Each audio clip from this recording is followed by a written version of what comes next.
Ma'asafa ƙauna mai daɗin zance.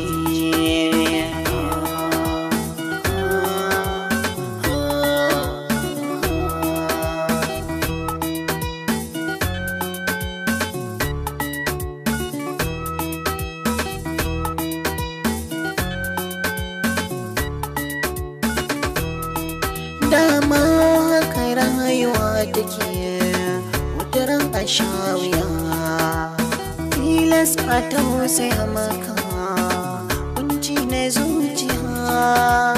Wa za ta taimaka maka don wanke zuciya?